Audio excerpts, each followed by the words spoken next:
গতকাল রাতে কে কে খেলা দেখেছেন? আমি তো খেলা অল্প দেখেই ঘুমিয়ে পড়েছিলাম। সকালে আরিশার আব্বু যখন হেসে হেসে বলছে ব্রাজিল তো হেরে গেল, শুনে খুশি হলেও অবাক হইনি।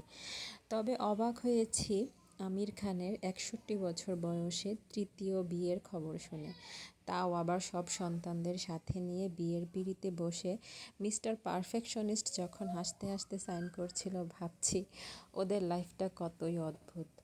ওদের কাছে জীবনটা সুন্দর আর উপভোগ করার জন্য ওরা এক বিন্দুও ছাড় দিতে রাজি নয়।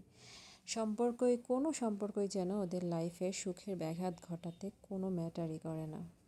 আর আমরা একটা সম্পর্ক টিকিয়ে রাখতে কতই না চেষ্টা করি। যদিও কোনো সম্পর্কই যদি কাউকে মানসিক শান্তি না দেয়, তবে তার অবশ্যই উচিত সেই সম্পর্ক থেকে বের হয়ে আসা। কারণ সম্পর্কের আগে মানুষের জীবনটা হচ্ছে সবার আগে। জীবনটা তো একটাই, তাই না? তো যাই হোক, এসব ফাও পেঁচাল পেরে তো আমাদের লাভ নেই। আমাদের জীবন যেভাবে যাবে সেভাবেই কাটাতে হবে।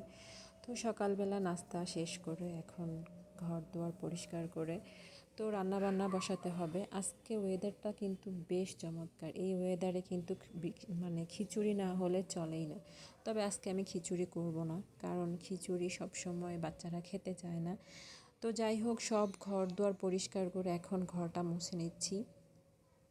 এই তো কিছু কাপড় ছিল, কাপড়গুলো ভিজিয়ে দিচ্ছি। আরিশার আব্বুর জন্য রেখে দিব, তার কাপড় তো সেই ধুবে, তাই না? তো যাই হোক, কাপড় ভিজিয়ে রাখার পরে এখন রান্না করতে চলে যাব।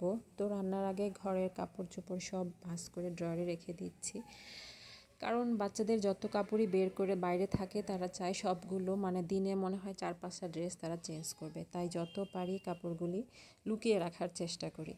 তো যাই হোক, প্রথমে আমি এখানে ডাল সিদ্ধ বসিয়ে দিব, ডাল রান্না করব। তো আজকে ডালটা আমি মানে ডাল ভর্তা করব ঘন করে। তো শুধু লবণ দিয়ে বসিয়ে দিয়েছি মানে ইলেকট্রিক চুলাতে। তবে অল্প সিদ্ধ হতে না হতেই আমার কারেন্টটা চলে গিয়েছিল, তো আবার চুলাতে বসিয়ে দিয়েছি।